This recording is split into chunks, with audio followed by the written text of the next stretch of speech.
Let it be known, I'm not the type of guy who can keep the trains running on time. I don't know why I got such a late start to this. Well, okay, I'll I do know. I do know, but I could have done stuff in between. Anyway, this is the month of April, and you got Silver Surfer and Blacklight. Now there is actually a Black Silver Surfer, I heard, but I don't have those issues that he first appears in. And you see, we're not doing it at the dining table studios this week again because I'm working on my J pile from or the comic book project 2025 that I'm trying to put together. And I found some few gems in those Justice League piles.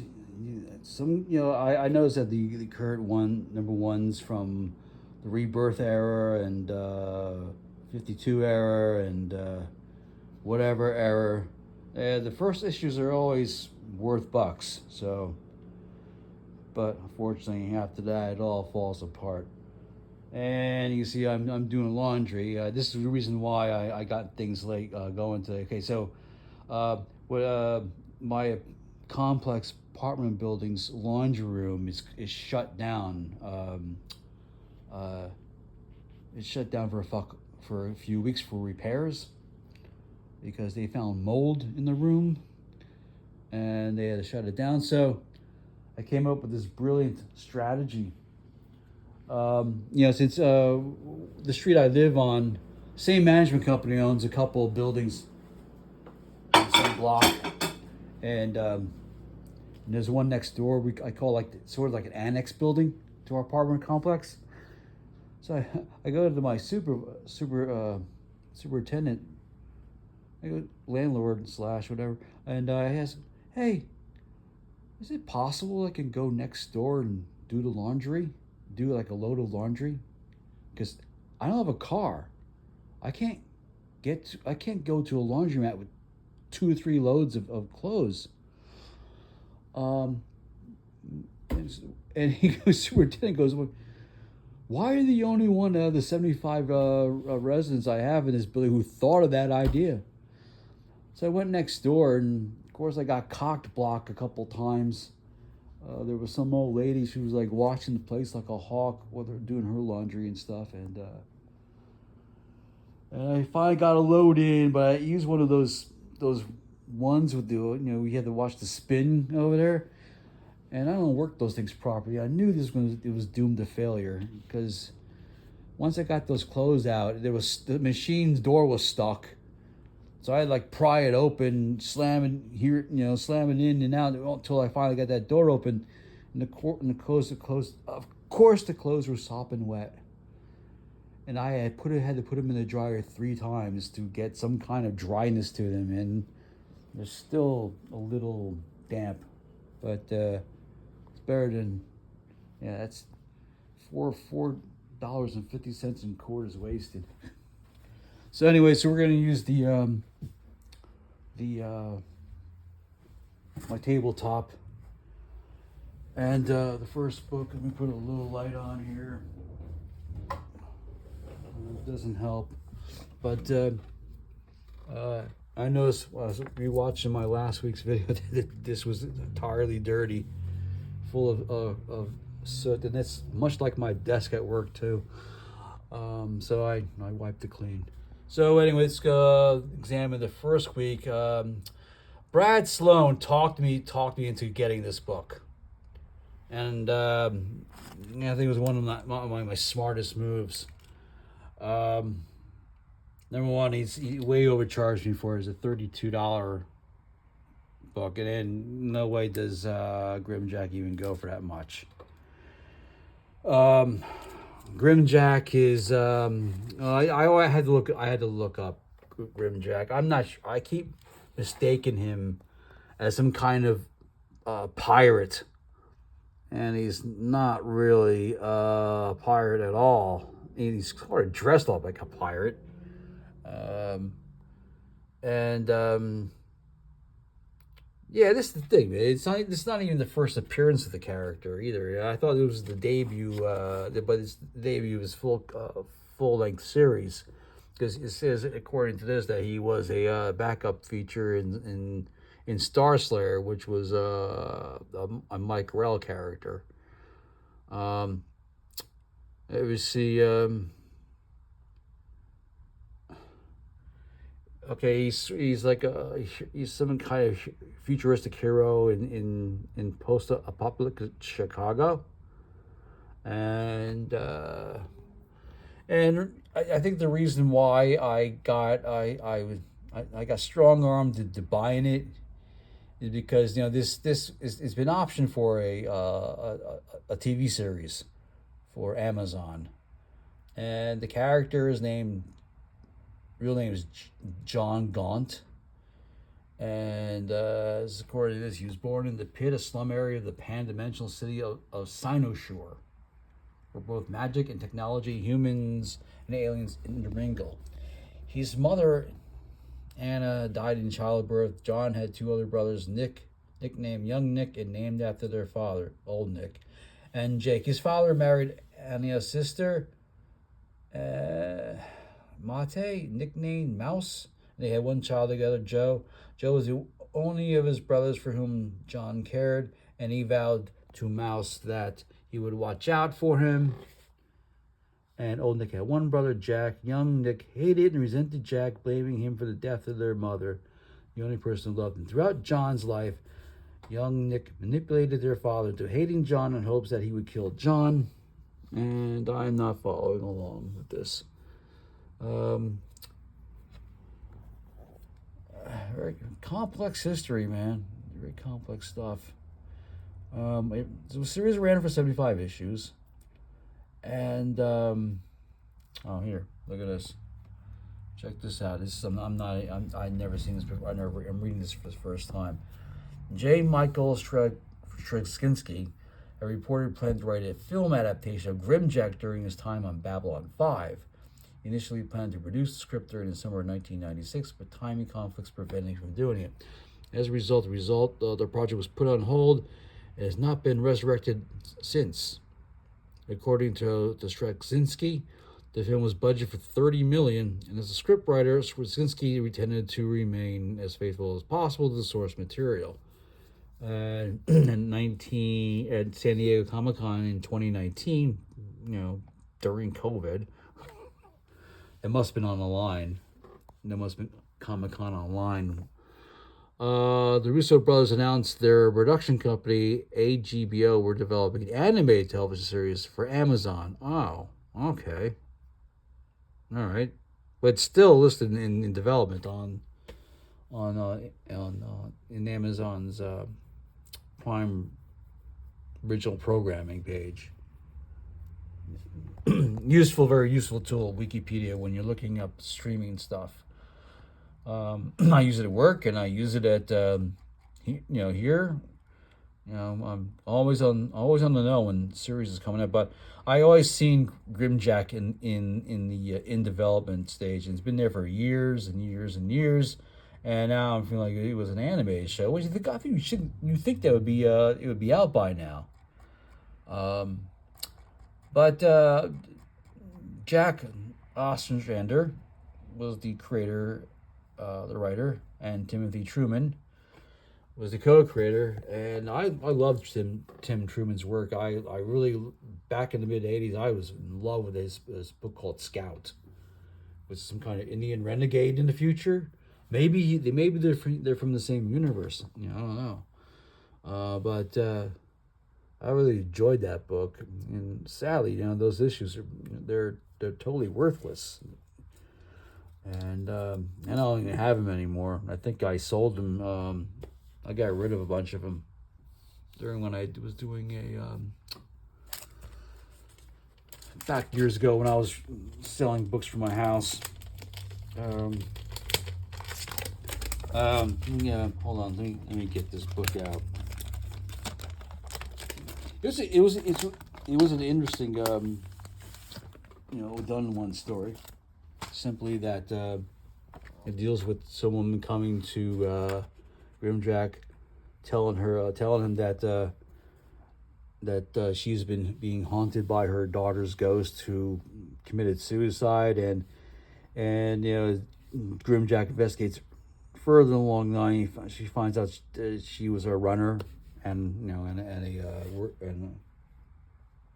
and a lady of the night for this crime lord who's pushing narcotics and stuff like that. And she found some kind of cure or a book or diary or something like that that could make the cure for this certain drug, and rather than give it to him, she died with the knowledge. And I believe some dealer that she was doing, or she was romantically involved with, got hold of the diary, and I think this guy, Grimjack, had to beat the tar out of him in order to get it from private hand. But then there were a rival, the big crime boss sent his goons out, and it makes life difficult for him. But it would make a great opening episode for a series, for an animated series. First Comics was pretty a novel. I mean,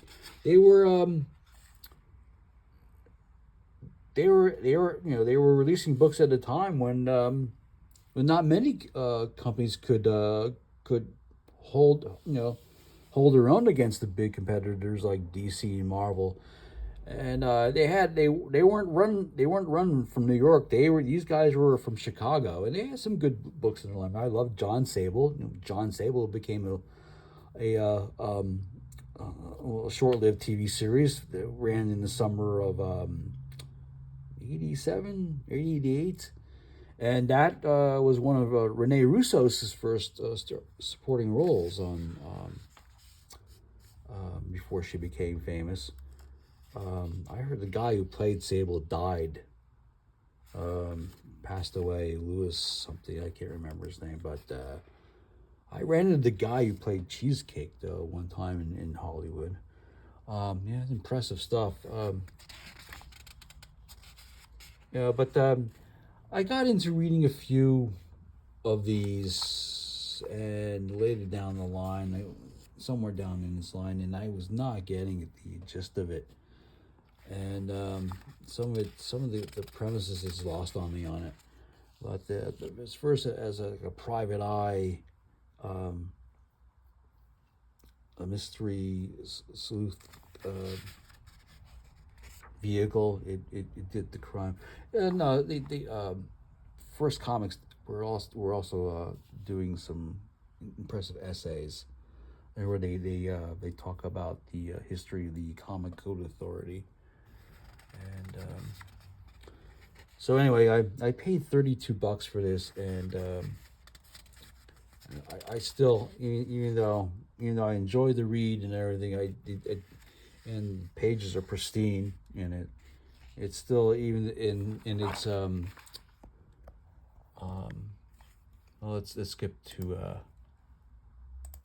let's see if we can get Grimjack here.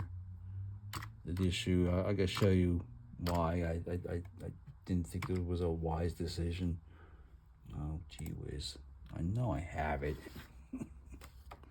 Maybe it's one word.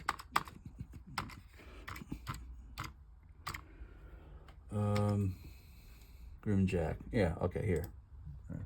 Okay, so I paid $32. I put it down as near mint, $21. That's the highest I can get it. The highest I can, if it was a gem mint in slab, according to Hip Comic, it's going to be $24.24. So let's get that animated series kickstarted. I mean, something, I don't know, so I can drive up the value of this book. I can make my $9 back. All right, hold on. Let me hold on the phone.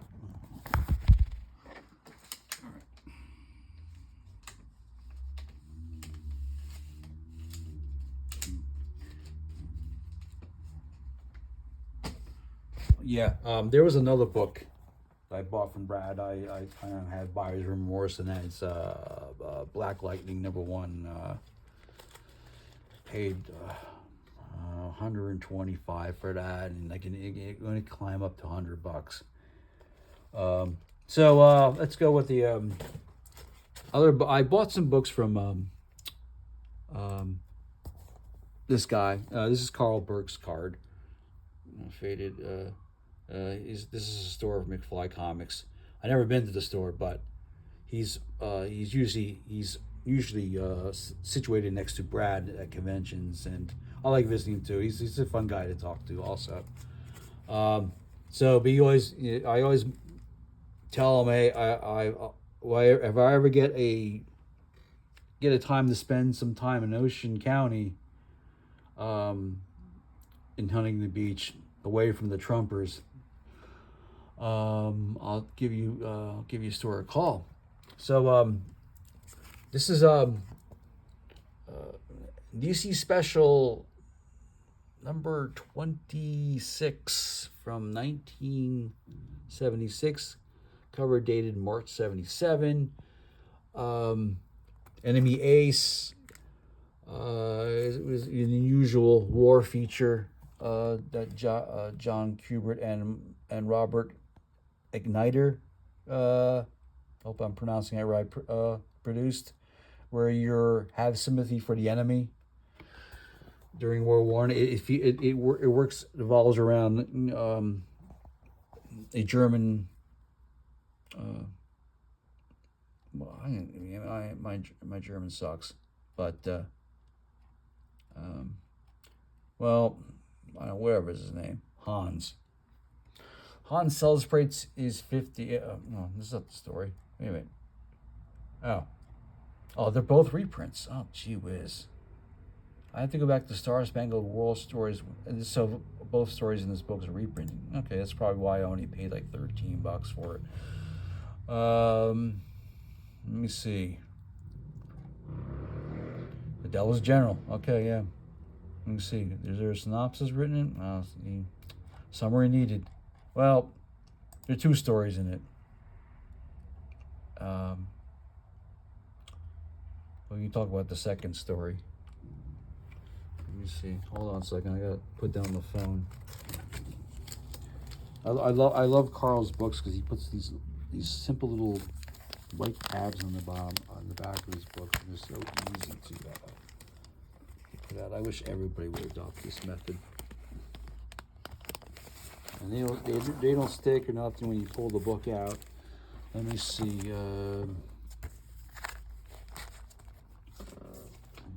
Ace.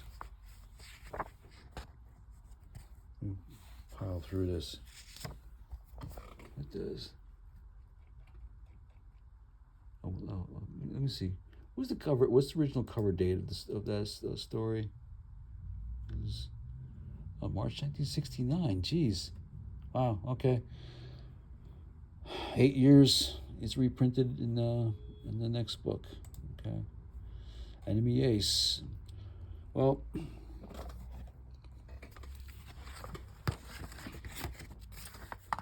Joe Kubert. Oh, well, I can talk about Joe Kubert a bit. Joe Kubert was another genius artist that I liked.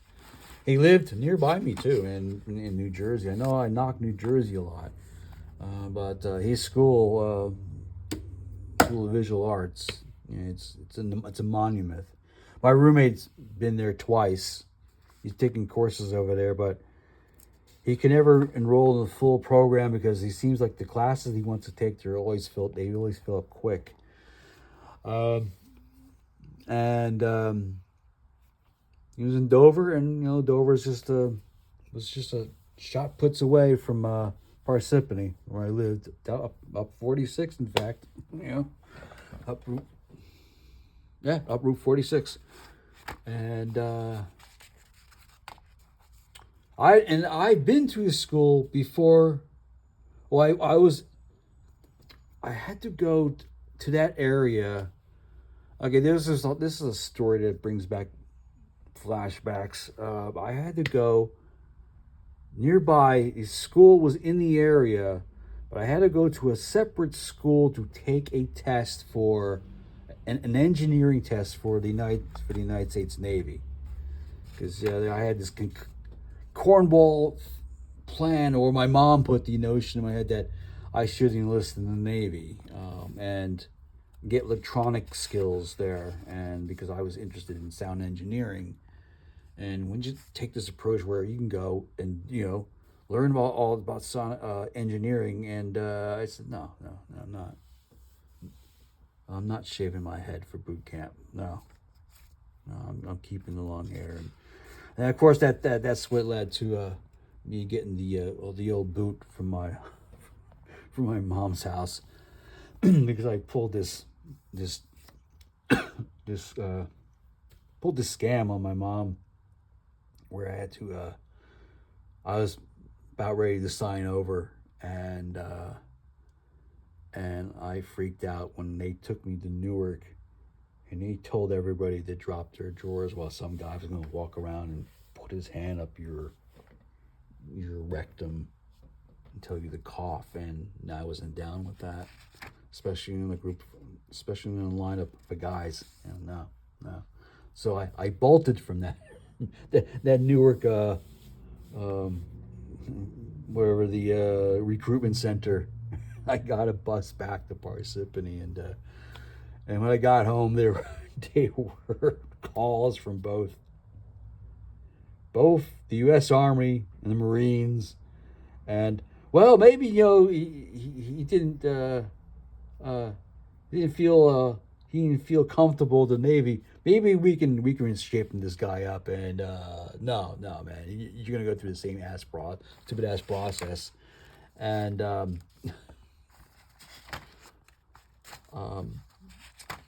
that's for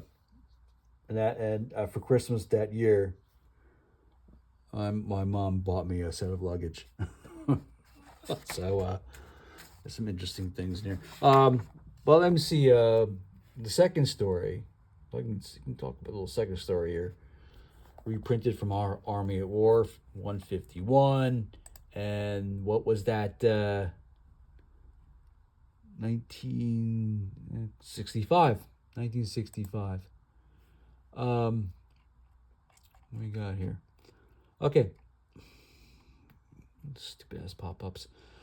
Hans celebrates his 50th kill when he's grazed by the widely fired bullet of his 51st victim. He hovers in and out of consciousness but still manages to land his plane. He broods in the fact that even in the arms of a beautiful nurse and among his fellow pilots, he still feels lonely, as that they stand apart from the killing machine. He finds some solace in taking the rifle into the forest and hunting for a while with another predator, a wolf who recognizes his kindred spirit. Then Hans takes to the skies once more to defend the Zeppelin on a bombing run from 3 enemy fighters. He manages to shoot 2 down, but a third deliberately rams his damaged plane into their Zeppelin. Yeah, an Allied plane rammed his plane into a Zeppelin. That's unusual, man. It's kamikaze stuff. There's the wolf there. Oh, well, in the first story, I guess that was a recurring theme in these stories, where that he usually goes in the woods and he hangs around. He always sees the stray wolf, and they eye each other down. Like that, and they come to some kind of telepathic understanding, that they're both the same type of thing. But where is that? I found that I found that unusual, but if something like that happened, and Joe Curie was just brilliant with this stuff, with this war stuff. I mean, it was his bread and butter. Well, yeah, look at that. But I love Kubrick's Hawkman. Hawkman and Tarzan, and one thing about enemy is I learned from one of the things I learned was from animator Kevin Alterari, who used to work on Batman the animated series. I run into him occasionally. You go to Warner Brothers studio, into the studio store.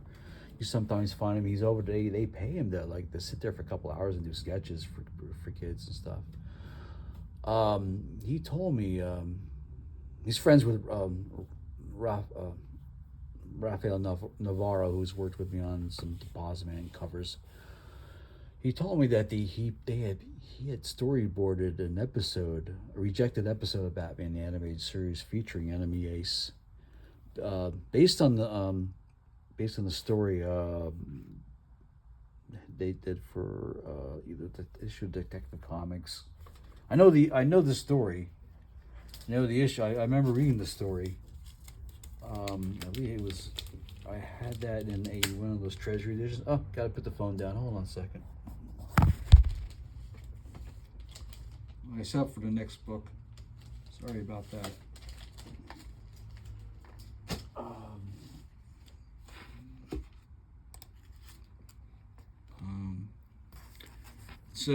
Yeah, it was a rejected episode, this series, and there's like a handful of them they didn't do. I mean, Paul Dini had a few of them too. I recently learned that there was one rejected idea was an episode featuring Black Canary. Anyway, this is the my last Wednesday's read. This is an issue of Showcase, issue 92, and it's a story called Manhunter 2070, and we had a joke on Facebook and tonight's in space, no one can hear you get buried or something like that. It's kind of weird, an asteroid with grave sites on it. It's kind of unusual cover image, but nothing doesn't happen in the story. But the story is called DOA, and there's no synopsis in this, but it was written and drawn by Mike Sarowski, famous Justice League artist, among other things for DC, and I think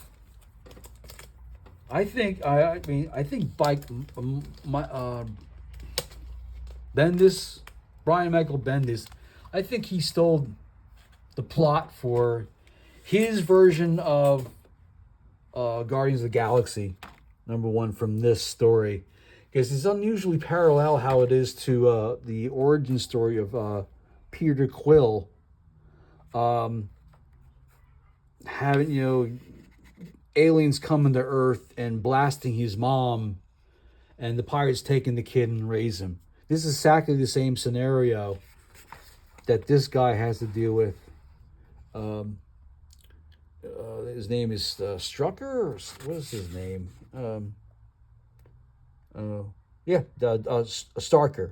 Starker, bounty hunter. Yeah. Except this guy goes on. He gets revenge on these pirates that killed his dad out in a space mine, and and he's taken captive, and he's made to work the galley and be do the dishes and mop the floors and all this stuff. And he doesn't do it right correctly. Of course, he gets the shit kicked out of him,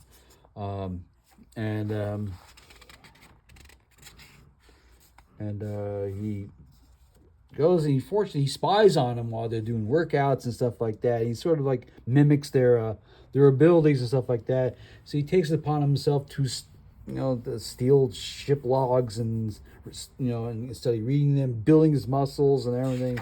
So the final day comes where he kicks the crap out of the cook, and how's that for we're saying could just take your meal back and have it reheated, but no, he kicks the crap out of the cook and takes his position, and that's he works his way within to get back to the pirates, killing one by one, and I guess it was a sort of a mini series within the series, because it continues. After, this is a done one story. it goes on to another chapter, and I was told by my friend Sparky Santos that he's telling me that who did was it Howard Chaykin who maybe did a little something with this character. So that's basically what it is. Yeah, it was good. It was okay read. But I'm saying Brian Michael Bendis was probably checking this story out for some inspiration on his take on Peter Quill. Or am I getting the writer right? I'm wrong. One of those iterations of Guardians of the Galaxy. They had so many jump starts. It's hard to keep track. Okay, last book of the evening. This is a fun book, and I paid a nice price for it, and it's worth a lot more on Hip Comics. So, House of Secrets number 87, and this is unusual. This is an unusual. This never hardly happens, but I read two books beside each other were published in the same month, August, September. They both have the same trade ads, and that's never happened before. So this is from September 1970, and House of Secrets. I think all the artists involved. The first story is another Robert Snyder, and penciled by Dick Dillon, also of Justice League America fame. Dick Giordano inked it. Second story. Okay, well, that's something I did not know. But there is okay, and it's made up of three stories with a bookend. The bookend is I think it was written by Marv Wolfman, which features Abel from Cain and Abel, and of course he goes into gives himself a little mischief as as each tale is introduced. Finds some situation he can't get out of, and unfortunately it turns out to be burning down the House of Secrets. God damn, where's the oh, hold on. Oh, there they are. Ah, okay. Oh, okay. Here we go. I got the proper thing. So the three stories featured within the first story is called "Death Has Marble Lips." There's a framing story that features Abel. Okay, so "Death Has Marble Lips." It was a good tale. If you're a reader of eerie and creepy and in the current days, we have Shudder and Vampire Countess or whatever. Both magazines that Don Glut works on now. It's sort of in a similar vein of those Warren magazines tales. Not gory though, but not too gory. But had a good ending to it. It's a pitched. It's it's a telegraphed ending. These stories usually go. So that's basically it's a story. The guy he's driven mad by a sculptor offers to barter his soul to Satan if his latest beautiful creation can take the form of a living woman. And it happens, but she doesn't know that her kiss is cursed, and it turns the artist to stone. But he left out all the stuff that with the the fiance and stuff like that. He was trying to snap him out of it, but the basic premise is chasing after something that's unattainable. The next story, which is called The Man, it's titled The Man, written by Marv Wolfman and penciled by Ross Andrew. I saw that one. And Mike Esposito, which is Andrew's favorite inker. And it is the deal with the cover. The Man is there. You can't beat that Neil Adams cover, man. That's worth the hiked up price alone. Well, $25, but the book is worth 77 on Hip Comic now, so it goes into my over 50 club.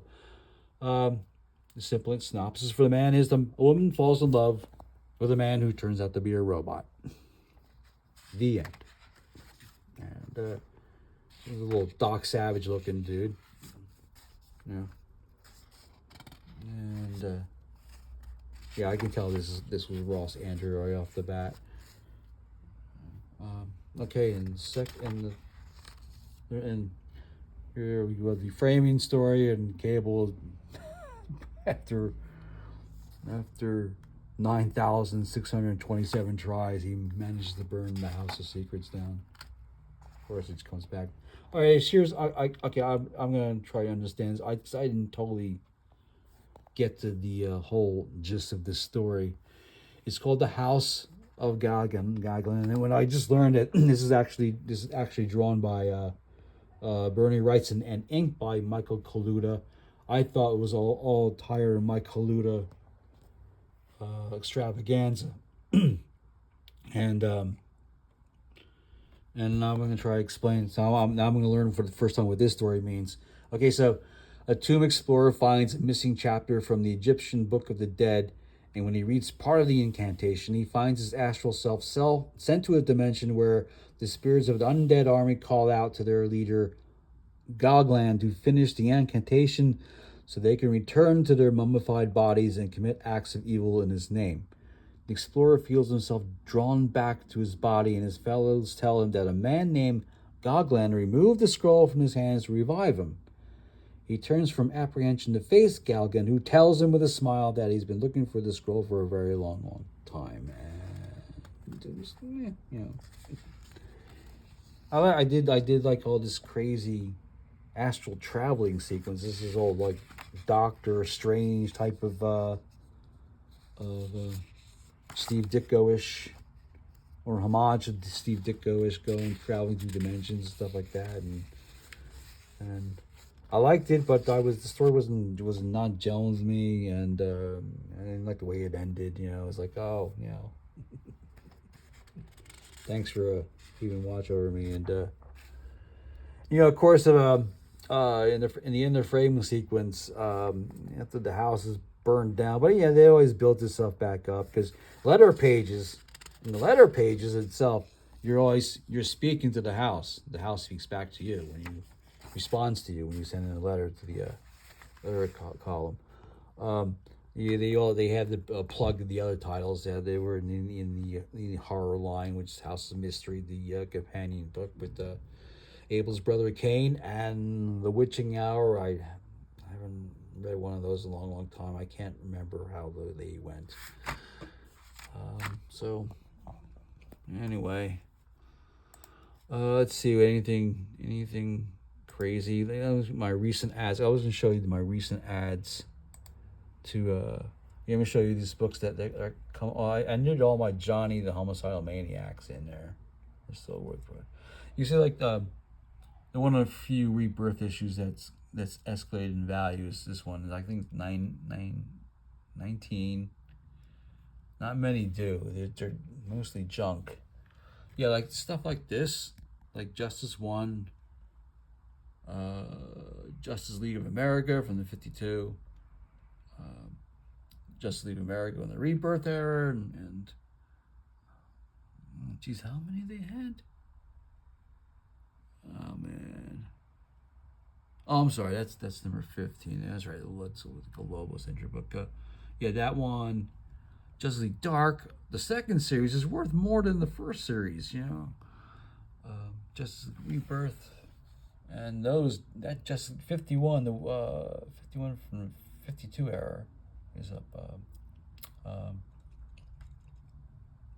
I don't know. I think I don't know why. It's because something's in there. I think it's the introduction of the. Man, I was talking with somebody. It was the Green Lantern with the helmet on his head. I think it's the introduction. It's like his first issue appearance. The Jessica Jones second series is up. I was unfortunately I had to miss Christian Ritter signing at the Barnes and Nobles near my work the other last weekend. didn't have the money to buy her book. She's a really good mystery novelist, but I have a picture with her, me and her, and at the strike, Disney strike. So I met her. So this book by Kevin Reevix, actor. No, I put that in. I put that myself. What else in here? You know, The Invincible. The free comic book day, $7. A couple of, you know, hey, don't knock free comic book day. I'm going to be I'm trying to get. Well, Carl DeAngelo's supposed to get a hold touch of me and tell me how much I'm supposed to write the check out for, but I wanted to do it tomorrow. I'll give him the check tomorrow, but he hasn't returned my look at that. That trip balls right there. Star Wars, the Clone War, Adventures, free comic book day from back in 2004, $20. It's worth almost as much as the first appearance on Umbrella Academy, which is, it went from 80 down to 35. I don't know why. That's a good one. All right, so that's all I got for this week. I don't know. Next week I think we're gonna do some more in the magazines. So be back next week for more tonight's exciting reading adventure fun. Ciao.